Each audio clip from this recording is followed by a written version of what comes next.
chceme dnes premýšľať nad niečo, čo je možno, povedzme, že najdôležitejšie. A chcem začať s novou otázkou, už ma možno poznáte za tých 8 nediel, že sa rád pýtam otázky a ešte radšej nevyžadujem odpovede, čo je dobré pre vás. Keby som vyžadoval odpovede, tak tu už nie ste. A čo je pre vás najdôležitejší princíp alebo zásada, na základe ktorej staviate svoj život? Ktorá cnosť, ktorý princíp je pre vás v živote najdôležitejší?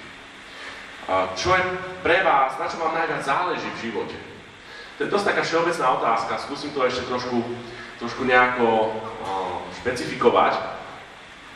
Napríklad, niekto povie, že pre mňa najdôležitejšia zásada v živote je slušnosť. Byť slušný človek. Ak si slušný, tak to ďaleko dosiahneš v živote. Ja chcem byť slušný. Keď stretávate ľudí, tak hľadíte na nich a očakávate, že sa voči vám budú správať slušne. Niekto ďalší možno povie pracovitosť, usilovnosť. Hlavne taká tá staršia generácia. Ja keď vidím, koľko dokáže staršia generácia pracovať, tak sa obávam, čo tá moja generácia urobí. Ale pracovitosť, usilovnosť. Tento pracuje, tento maká, tento dosiahne najďalej v živote. Niekto ďalší povie vzťahy. Keď máš ľudí vo svojom živote, to je to jediné, na čom záleží. Možno ďalší niekto povie rodina, peníze, úspech v práci, titul v škole, láska, manželstvo, deti. Sú nádherné, všetko nádherné, krásne princípy a hodnoty, ktoré môžeme uvádzať ako tie najdôležitejšie. Nebolo by to super, keby každý človek, ktorého stretnete v živote, mal na čele napísanú tú svoju hodnotu. Chcete sa s niekým zoznámiť, idete sa s niekým stretnúť a má tam napísané deti alebo vnúčatá. Tak hneď viete, o čom sa s ním máte rozprávať. O deťoch, o vnúčatách. Niekto tam má napísané práca, kariéra, tak si povídate o práci, o kariére. A ďalšie peniaze, vplyv, alebo pomoc ostatným ľuďom. Bolo by to super jednoduché, keby sme vedeli, čo tí ľudia vlastne očakávajú od druhých ľudí, čo očakávajú od života, aký je ten princíp, na ktorom ostatní ľudia stávajú svoj život. Premýšľali ste niekedy nad tým, že čo Boh? Čo vlastne, aký je to ten princíp, ktorý Boh hľadá na tejto zemi u ľudí? Čo vlastne Boh chce od človeka? To je veľmi dobrá otázka, veľmi dôležitá otázka. Hovoríme o tom už týždne a v kostoloch to počúvate už dávno, že Boh teda chce od človeka vzťah, aby sme ho milovali a tak ďalej a možno, že rôzne ďalšie veci ste už počuli. No ale čo teraz chce naozaj Boh od nás? Na čom Bohu záleží? Čo je pre Boha najdôležitejšie? Čo od nás vlastne chce? Otázka, no? Naši lásku. Vynikajúco. O tom budeme dnes hovoriť. Presne tak. To sú veľmi dôležité otázky. Čo Boh od nás chce? A je dobre vedieť, aká je tá vec. Pretože Boh je Boh. A je to dosť dôležité predsa. Na Bohu všetko stojí a padá. My sme na ňom totálne závislí, či v Neho veríme alebo nie. Biblia hovorí jeden krásny text, kde sa píše, že Boh dáva vychádzať slnce na bohatého i chudého, na viežiciho i nevižiciho. Boh dáva vzduch na dýchanie každému človeku, či si ateista, alebo si veriaci, či si dobrý človek, alebo si úplne najhorší človek na svete. Každý človek je závislý na Bohu. Či v to verí, alebo nie, bez ohľadu na to. Celá existencia planéty, celá existencia celého vesmíru stojí a padá na tom, že Boh to nejako udržuje. Preto by bolo asi dobre vedieť, čo ten Boh od nás chce. Niektorí ľudia by povedali, to pani veľmi dobre povedala, že je to láska. Niektorí by povedali, že poslušnosť. Boh chce, aby sme ho poslúchali od A po Z, od rána do večera. Ďalší by povedali, že Boh od nás chce, aby sme boli dobrí ľudia. Aby sme pomáhali ostatným, aby sme boli dobrí, aby sme tu nedelali brajgel na tejto zemi. Máte v češtine slovo brajgel? Máte. A je to slušné slovo? Dúfam, že to alebo bez slov. OK, nepohľadne. Ja si musím dávať pozor, lebo ešte tej češtine sa veľmi nevyznám. Iní by povedali, že Boh chce od človeka, aby sa neustále človek modlil. Neustále sa modlíme, odmietajme svetskej radosti, žijeme niekde v skromnosti, v polochudobe, v odriekaní si veci. Mnoho z toho, čo si myslíme, že Boh od nás chce, niečo sú polopravdy, väčšina z toho sú pravdy, sú dobré veci. A určite Boh chce, aby sme boli dobrí, láskaví, prívetiví ľudia, ktorí pomáhajú druhým. Na čo Bohu najviac záleží? Ktoré z týchto všetkých vecí Boh hovorí, že toto je to najväčšie. A prečítame si o tom ten dnešný text, pretože dobrá správa je, že to nemusíme hádať. My nemusíme tu skúšať a hádať a premýšľať, čo asi Boh odo mňa chce. Pretože Ježiš Kristus, Boží syn, sám Boh, nám to povedal v našom dnešnom texte. Ja ho znovu prečítam v tejto vašej krásnej reči. A hle, jeden znalec zákona stál a chtěl ho vyskoušet.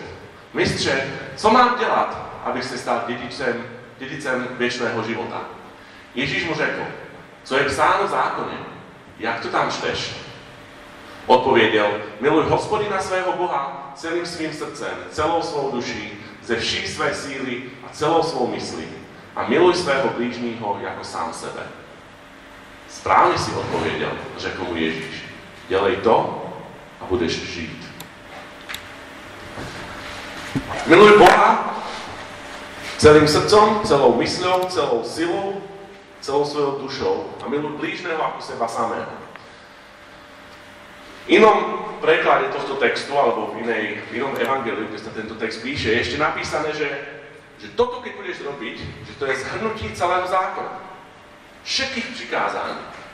Možno viete, možno nie, Židia mali 613 prikázaní zo starého zákona, ktoré chápali tak, že ich musia všetky poslúchať, aby sa zapáčili Bohu. Mimochodom, paradoxom je to, že Boh by im ich nikdy nedal, pokiaľ by ich oni sami nechceli. Židovský národ si myslel, oni chceli s Bohom fungovať na princípe, ktorý je veľmi blízky nám ľuďom. Nieco za nieco. My ťa budeme poslúchať, Bože, ty nás odmeníš, ty nám dáš nejakú odmenu. Ak my nebudeme poslúchať, tak nás môžeš potrestať, ale my budeme poslúchať. My to zvládneme. Sami si od Boha vyžiadali prikázania, zákony, boli si istí tým, že to zvládnu, ale nezvládli. Celý starý zákon je tak tragický príbeh toho, ako človek znova a znova nezvláda naplňať Božie prikázania. Ako človek nezvláda poslúchať a milovať Boha, jednoducho to nejde. A Boh to vie. Boh vie, že ľudská snaha niečo za niečo nemá zmysel. Že to človek nezvládne. A tak Ježiš hovorí to, čo sme čítali.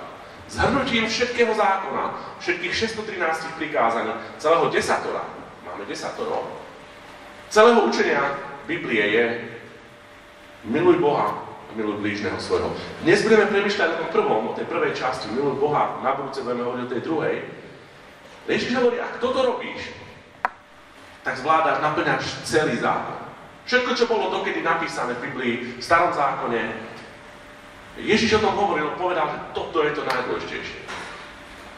Všimnite si, že nielen, že my by sme chceli vedieť, čo je pre Boha najdôležitejšie, ale aj ľudia v Ježišovej dobe sa tieto otázky pýtali Ježiša.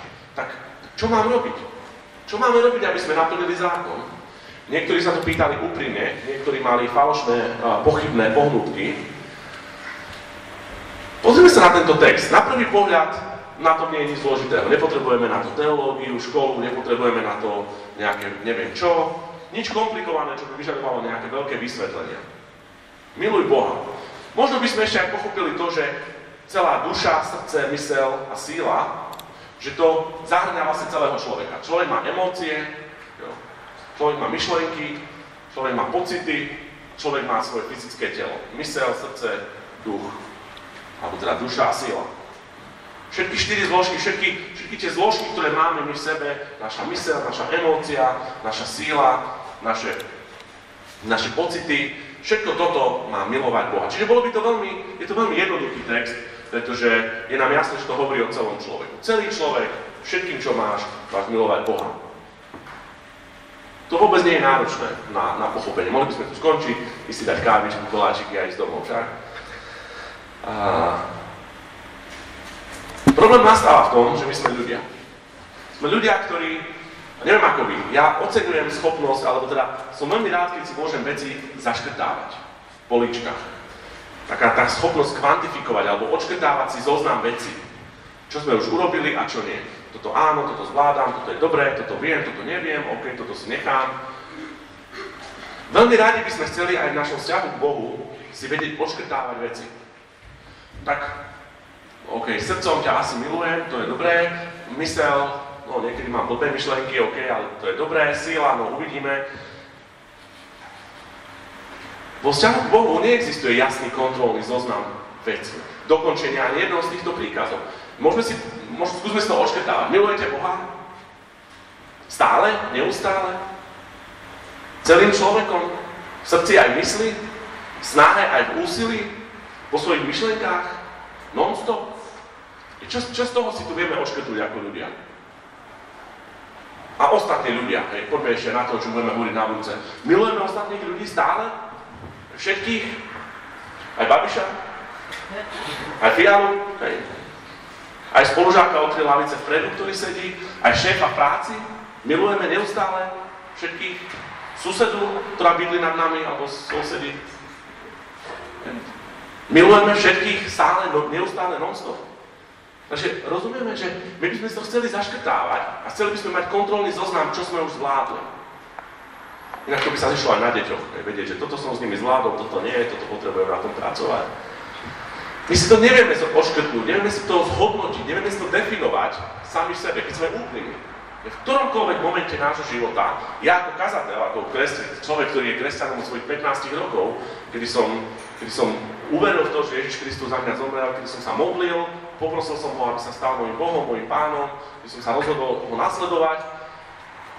A ja sa môžem kedykoľvek zastaviť a položiť si otázku, milujem Boha teraz v tomto momente celým srdcom, dušou, silou a myslou? A asi ani v jednom momente si nebudem vedieť zaškrtnúť všetky položky a povedať si, že áno. Áno, teraz je to úplne dokonalé, teraz je to perfektné. A to je dosť deprimujúce však. Chce Boh, aby sme celý život chodili po tejto zemi v depresii a v seba spochybňovaní našej viery. Chce Boh z nás mať ľudí, ktorí tu chodia a ja neviem, či som veriaci, zase som urobil niečo zlé, to je strašný život. Boh nechce, aby sme žili život, kde sa budeme neustále trápiť nad tým, že som veriaci, nie som veriaci, milujem Boha, nemilujem Boha, tak mám tú istotu, že teda že pôjdem do toho nebeského kráľovstva, alebo nemám. Dostatočne milujem Boha, som dostatočne veriaci. Neviem, či si niekedy tieto otázky dávali, ja si ich tiež dávam ako kazateľ. Sa pýtam samého seba niekedy a často Boha, Pane Bože, tak ja vlastne ani neviem, že či som dnes vôbec na teba myslel. Ja ani vôbec neviem, či som ťa dnes miloval vôbec nejakým spôsobom dostatočne. No dobrá správa je, že tento text Biblii nič nie je na to, aby nás to deptalo, nič tam nie je na to, aby nás to zničilo a spôsobovalo to naše pochybnosti. Čiže potrebujeme to nejako rozlúsknuť. O čo ide v tomto texte? Čiže v prvom rade, čo teda Ježiš od nás chce? Chce niečo nové? Vymyslel si nejakú novú vec? Odpovede nie. Ježiš sa pýta tohto znalca zákona, ktorý sa ho pýtal túto otázku. Ježiš nepovedal tieto slova. To povedal ten muž. Ježiš sa ho pýta, čo je napísané v zákone. V starom zákone. A on mu odpovedá, milovať budeš Boha, svojho pána celým srdcom, dušou, silou a myslou. Čiže tento istý príkaz mal židovský národ. Izraelský národ. Tá slávna, známa, možno ste počuli židovskú modlitbu Šema Izrael. Je to krásna modlitba, na škole sme sa ju učili naspamäť. Už si nepamätám. A veľmi známa židovská modlitba, ktorú sa každý Žid musí učiť naspamäť. Je to, ten text je v 5. knihe Mojžišovej a v 4. knihe Mojžišovej, kde to znie, počuj Izrael, Boh, Hospodin náš Boh je jediný Boh, milovať budeš Hospodina svojho Boha celým srdcom, dušou, silou. Slová, ktoré ti dnes prikazujem, budú v tvojom srdci, budeš ich učiť svojich synov a budeš hovoriť o nich, či budeš sedieť vo svojom dome, či budeš kráčať cestou, či budeš líhať alebo stávať. Priviažeš si ich ako znamenie na ruku, budeš ich mať ako pásku na čele medzi očami, napíšeš si ich na veraje svojho domu a na svoje brány. Každý Žid dodnes dvakrát denne musí sa modliť túto modlitbu. Je to náboženský príkaz v židovstve, že sa to musí robiť. Čiže Ježiš nepriniesol nič nové. Ježiš im len hovorí, tam to máte napísané. Toto je zhrnutie všetkého. Izrael mal takto milovať Boha. My máme takto milovať Boha. V druhom rade, ak to teda nie je niečo nové, pozrime sa na to najdôležitejšie. Možno ste vám niekedy hovorili v práci, že všetky vaše Ciele, ktoré si píšete alebo ktoré si robíte ako v rámci práce, v rámci rodiny, musia byť merateľné, takové smart, sa to hovorí, že musí to byť načasované, musí to byť merateľné, všetky ciele musíte si dať splniteľné ciele, ktoré ste schopní splniť. Je toto niečo, čo človek dokáže splniť? To je moja otázka. Dokáže človek milovať Boha celým srdcom, dušou, silou a myslou, neustále, non-stop. Človek dokáže milovať veľké množstvo vecí. Mne stále fascinujú muži so svojimi autíčkami. Leštia si a vylepšujú si a vrtajú sa v nich a vozia sa v nich stále a skúšajú si ich a investujú do nich peniaze a dávajú im mená autíčkám. Dokážeme milovať naše profily na Instagrame. Naše fotky, denne si ich updateujeme, pozeráme. Dokážeme milovať naše hobby, naše koničky, záhradky, tešíme sa z toho celého, radujeme sa, keď môžeme ísť hrať futbal, keď ideme na turistiku, keď si ideme zaplávať, keď luštíme tie krížovky, to aj v češtine to máte krížovky. A táto nie je zle, to sú úžasné veci, hej. To nám dokazuje to, že človek má v sebe schopnosť milovať.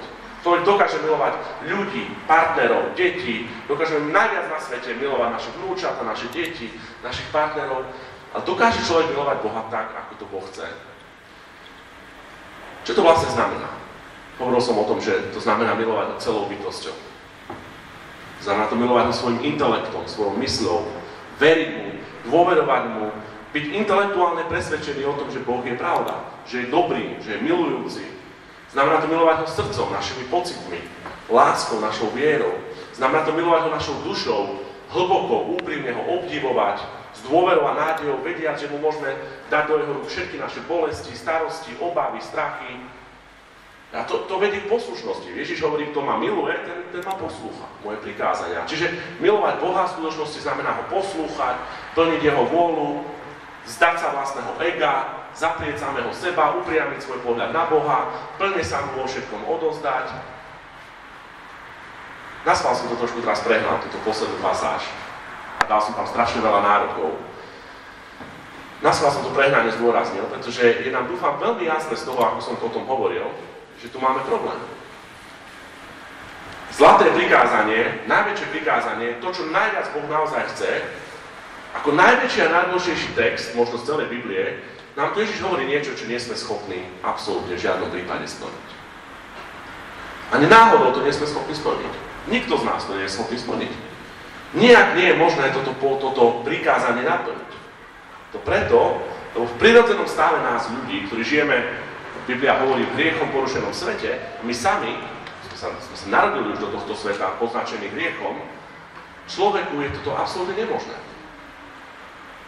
Nie je väčšieho dôkazu o neschopnosti človeka poslúchať z vlastnej sily Boha, než toto jediné prikázanie.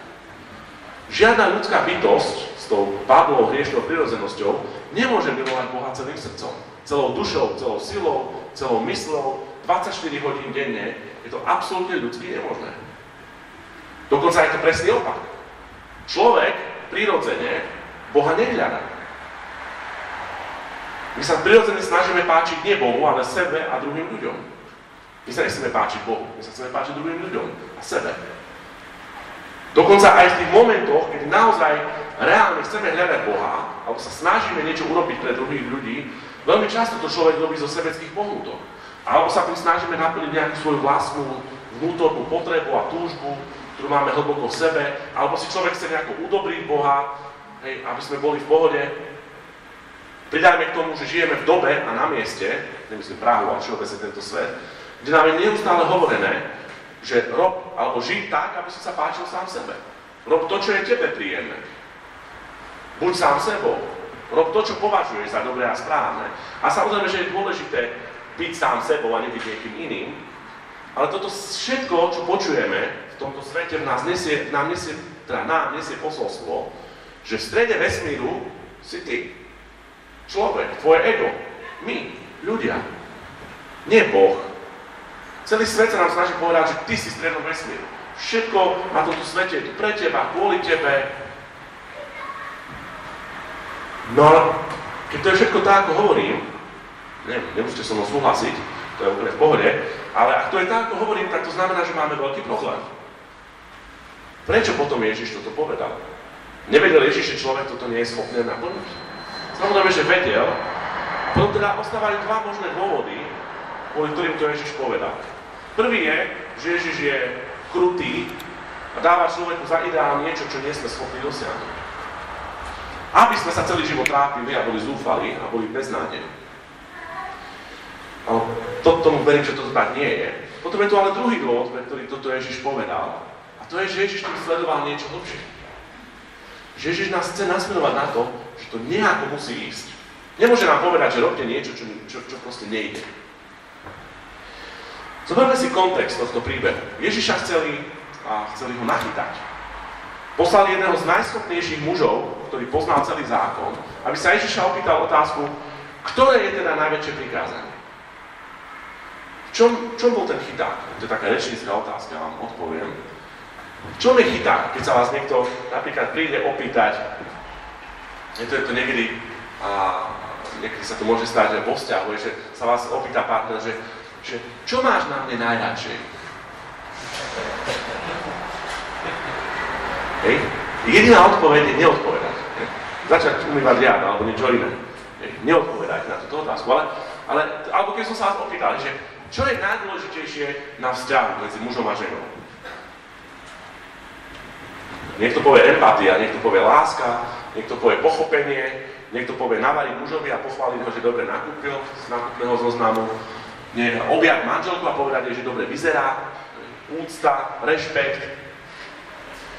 Presne tento istý problém bol v tom, čo urobil tento učiteľ zákona Ježišovi. Chcel ho nachytať. Chcel mu povedať, chcel ho prinútiť k tomu, aby povedal jednu vec. Hoci čo by Ježiš povedal, tak to ostatné by tým pádom odložil na druhú kolej. Keby Ježiš povedal, že najlepšie je modliť sa, tak by sa ho opýtali, a čo dodržiavanie sviatkov? Keby povedal sviatky, tak sa ho opýtajú, a čo obete v chráme? Keby povedal obete v chráme, tak mu povedia, a čo dodržiavať pôst? Veď to je tiež dôležité. Dávať almužnu, dávať milodary chudobným. To je dôležité. Čiže čokoľvek by si Ježiš vybral, tak by mal problém. Hneď by mu povedali, vidíš, ty nemôžeš byť ten Mesiáš, ten záchranca, bo nevieš, čo hovoríš, veď si nepovedal tie ostatné veci. To je ako vo vzťahu, keď poviete jednu vec, tak je problém. To je veľmi zlá otázka, keď sa vás niekto toto opýta. Horšia je už, keď sa vás niekto opýta vo vzťahu, že vyzerám dobre? Áno, určite, jednoznačne. Čiže vidíme, že myslenie tých ľudí okolo Ježiša bolo úplne rovnaké ako naše. Odškrtávať si postupne okienko po okienku. Aj oni chceli počuť zoznam 5 vecí a povedať si, tak pôsty to zvládam, dávať chudobným peniaze to zvládam, do chrámu chodím obetovať, toto tiež zvládam, aj toto výborné, som dokonalý, milujem Boha. To je najdôležitejšie. Už len jedna vec mi chýba a na tej musím zapracovať. To by sme chceli aj my, tak ako v škole. Matematika 2, telesná 1, výtvarná 1, zemepis 2, chémia 4. No dobre, tak na chémii musím zapracovať. Toto by sme my chceli. Čokoľvek by Ježiš odpovedal, by ich uistilo v tom, že ich spôsob premýšľania je ten správny. Že je dobré takto premýšľať vo vzťahu s Bohom. V nedeľu do kostola chodím, 2-krát do týždňa som sa pomodlil tento týždeň, bezdomovcovi som hodil 20 korún, a Bibliu som si nečítal, dobre, tak skúsim to urobiť tento týždeň raz. Takže Ježiš hovorí, milovať budeš Boha celým srdcom, dušou, silou a myslou a rozbíja úplne všetky naše okienka, všetky naše kategórie toho, čo vieme a nevieme, lebo veľmi jasne nám, aj všetkým tým vo vtedajšej dobe, ktorí sa ho to pýtali, ukazuje, že on chce to, čo nikto nedokáže splniť. On nechce veci, ktoré my vieme splniť, on chce niečo, čo my nevieme splniť. Práve preto, aby sme boli úplne závislí na ňom. Možno nám to už trošku dochádza. My vieme z viacerých príkladov v Biblii, že ak niečo nie sme schopní urobiť sami a veľa vecí nevieme urobiť sami, tak k tomu potrebujeme Božiu pomoc. Lenže toto prikázanie nie je o tom, že ja urobím najviac ako viem a Boh mi v tom pomôže a zvládnem to.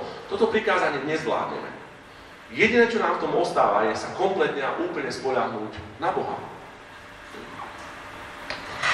Ako to teda robiť? Poďme do nejakej takej trošku praktickej časti, niekoľko dôležitých faktov a pomôcok v tomto celom.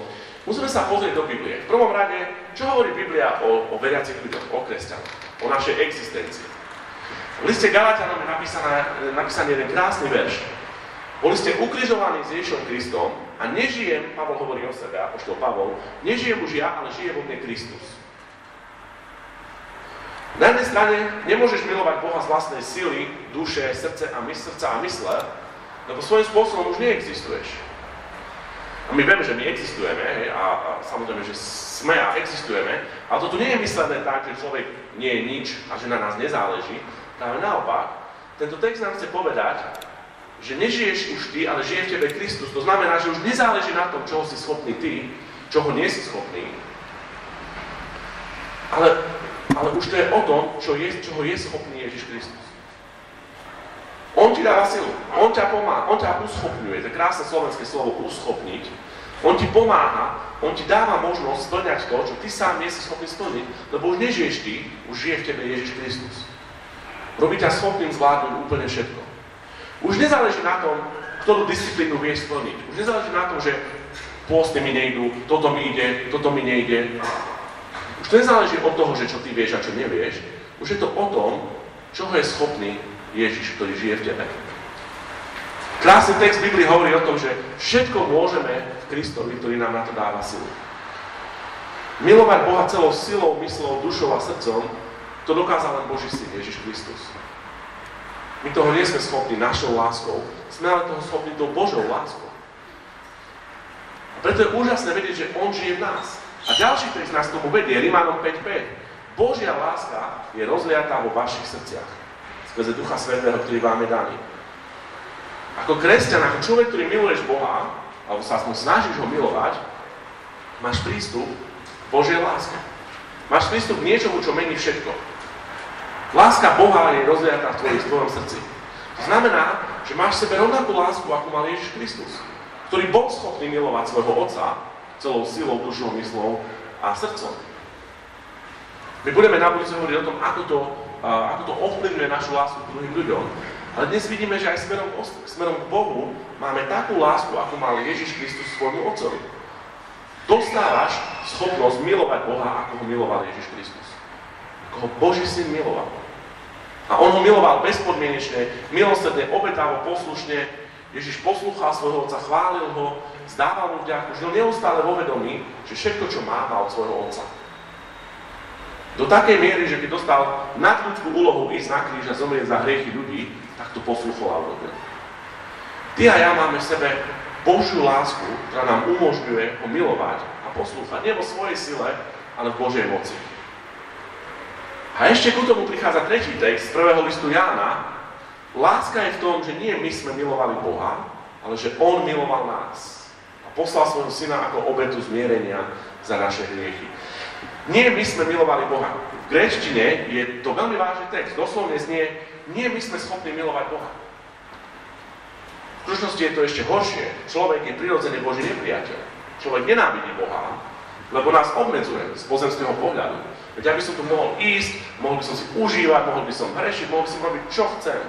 Mohol by som kradnúť, mohol by som tu smilniť, mohol by som sa tu opíjať. My nenávidíme Boha, lebo nás obmedzuje. Berie nám pozemské slasti a radosti, ide proti nášmu egu, proti našej pýche, útočí na našu pokrivenú sebahodnotu. Bez Božej lásky človek Boha nenávidí. Ale láska sa stala láskou, keď Boh prvý miloval nás a poslal svojho syna, aby nás zmieril so sebou. A ešte k tomu ti dal svoju lásku, aby si ho ty mohol milovať jeho láskou. Každý moment vo svojom živote, kedy si vďačný za to, že je tu Boh. Každá chvíľa, kedy si povieš, wow, Pane Bože, tu si urobil úžasne, keď ho obdivuješ. Každá chvíľa, kedy sa tešíš z toho, že môžeš poznať Boha. Každá skúsenosť, ktorú zažiješ s Bohom. Každý moment, kedy si povieš, že tak toto mohol robiť iba Boh. Každé vyznanie, kedy možno povieš, milujem ťa Bože. Každá pieseň, každá chvála, ktorú spievaš. Každý skutok poslušnosti, kedy naozaj urobíš niečo, čo by si sám zo seba neurobil, ale urobíš to preto, lebo vieš, že Bohu to urobí radosť. Toto je Božia láska v tebe. To nie je, že 100% tvoja láska a 100% Božia. My sami o sebe nenávidíme Boha. Toto je 100% Božia láska v nás, ktorá nám dovoluje milovať Boha. Ako ho teda milovať? Jedine skrze Pána Ježiša Krista. V jeho láske. Tak môžeme naplniť toto prikázanie na 100%. Nielenže nie sú naše hriechy na kríž, nielenže za nich zomrel, aby sme my nemuseli, nielenže porazil smrť, aby sme my raz mohli zvíťaziť nad smrťou, ale ešte nám aj ukázal, ako ho milovať, dal nám svoju lásku ako zdroj sily k tomu, aby sme ho boli schopní milovať, tak ako ho miloval jeho syn. Minule sme hovorili o svetle, o tom, že byť svetlom pre ľudí v tomto svete, svietiť do tohto sveta, to svetlo Ježiša Krista, môžeme len vtedy, pokiaľ máme Ježiša vo svojom srdci. A toto je znova niečo, o čom hovoríme dnes, čo nevieš robiť, pokiaľ nemáš Ježiša vo svojom srdci. Pokiaľ neho neveríš. Človek bez Boha nevie milovať Boha. Už len veľmi logicky, prečo by to robil. Prečo by som miloval Boha, keď neho neverím. To je niečo, čo neveriaci človek nielenže nezvládne, ale to nemá jediný dôvod to robiť. Čiže ak chceme toto najdôležitejšie prikázanie, najdôležitejšie, musím spomaliť, hovoriť, ako chceme splniť toto najdôležitejšie prikázanie, v ktorom je zhrnuté všetko, čo Boh od nás kedykoľvek chcel, tak to môžeme len vtedy, keď sme uverili v Neho ako Božieho Syna. Samozrejme ale, toto nie je niečo, v čom môžeme byť len pasívni. Už budem končiť, blížim sa ku koncu. Sú niektoré veci, ktoré môžeme urobiť, ktorými si môžeme pomôcť sa nasmerovať na túto pravdu. Niekoľko vecí, ktoré nám to pomáhajú. Prvá vec, budú 3, väčšinou vždy 3. Byť s Bohom a tráviť s ním čas. Určite, keď chcete milovať svojho partnera, manžela, manželku, ak chcete milovať svoje deti, chcete milovať svojho partnera, ktorého máte, tak asi pomáha, keď s ním trávite čas, však? Dosť kvalitne to pomáha. Rovnako je to aj s Bohom. Keď tráviš čas s Bohom, keď sa zameriavaš na Neho, o mnoho viac ti to môže pomôcť vnímať a cítiť lásku k Nemu. Biblia to nazýva takým slovom, že uctievanie. To je to, na čo sme stvorení. Milovať Boha. Boh nás stvoril preto, aby mal s nami vzťah. Aby sme ho milovali, aby on miloval nás. Vzťah vzájomnej lásky, kde Boh s nami hľadá intimitu, blízkosť. Keď chce s nami tráviť čas. A nielen, že špeciálne v nedeľu v kostole, keď si tu sadneme, ale keď doma umývaš riad, keď upratuješ izbu, keď sedíš v práci, Boh chce, aby si s ním trávil čas. To neznamená, že sa neustále musíš modliť a mať zavreté oči, aby si na ňom. Nie, ale vedieť, že tu, kde som, keď umývam riad, keď sa hrám so svojimi deťmi a budeme mať o tom do budúcna kázeň, o tom, že Boha potrebujeme hľadať nielen v nedeľu v kostole, to je len vyvrcholenie toho celého, ale v absolútne obyčajných, všedných momentoch nášho života. Pretože Boh je bližšie, než si myslíme. Boh nie je tu len v nedeľu, Boh je pri tebe každý moment tvojho života. Chce, aby si sa ho naučil hľadať takých tých základov. Čiže keď vyjadruješ a prejavuješ svoju lásku k Bohu, vtedy ho uctievaš, zdávaš mu slávu, ktorá mu patrí a Boh chce, aby si s ním trávil tento čas. Či už len krátkou myšlienkou, či už len poďakovaním Bože, ďakujem, že si tu. Vidím, že ďakujem za tento moment. Som s deťmi, hrám sa s mojimi deťmi, chcel som ich, milujem ich, modlil som sa za ne, mám moje deti, áno, lezú mi na nervy, ale ďakujem, Pane Bože, že ich môžem mať. Teším sa z toho momentu, lebo viem, že Ty si mi ho dal. Teším sa z toho, že môžem mať prácu. Teším sa, že sedím v krásnom aute, možno nie až takom krásnom, možno nie až takom novom, ale mám auto, som síce v zápche a budem tu ešte 40 minút sedieť. Ďakujem Ti, Pane Bože, za to, že mám toto auto. Čiže prvá vec, tráviť s Bohom čas. Druhá vec, tešiť sa z Boha. A to je veľmi jednoduché. Pýtal som sa pred chvíľou, čo je hlavným cieľom človeka? Odpoveď je, hlavným cieľom života človeka je oslavovať Boha a tešiť sa z Neho. Boh nechce, aby sme z Neho boli zúfali. Boh nechce, aby bol náš život o prikázaniach, zákazoch a o depresii. Boh chce, aby náš život bol život radosti. Už na tejto zemi. Jeden krásny žalm, dneska sa tu učíme slovo žalm, opisuje tento zážitok. Hovorí, v Tvojej prítomnosti, Bože, je plnosť radosti.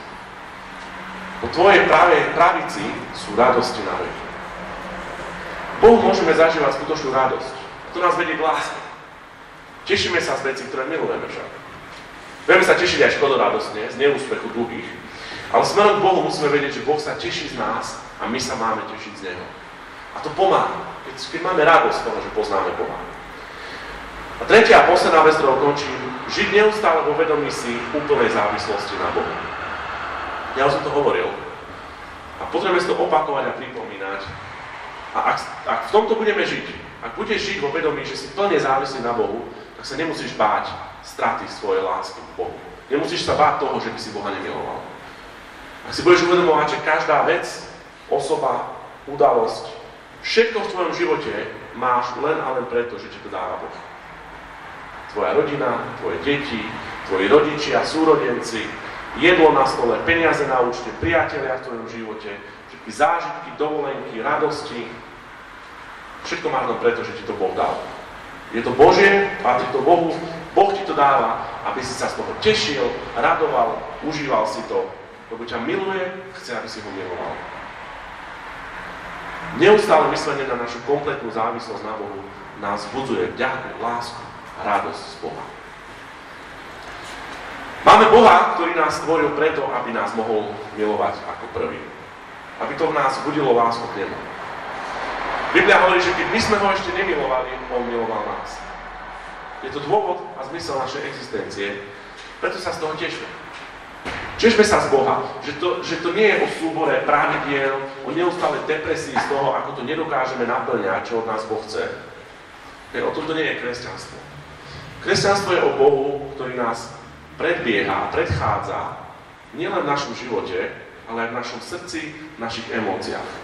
On robí v nás to, čo my vyjadrujeme smerom k nemu. On nám dovoluje ho milovať, on nám dovoluje ho uctievať a žiť pre neho.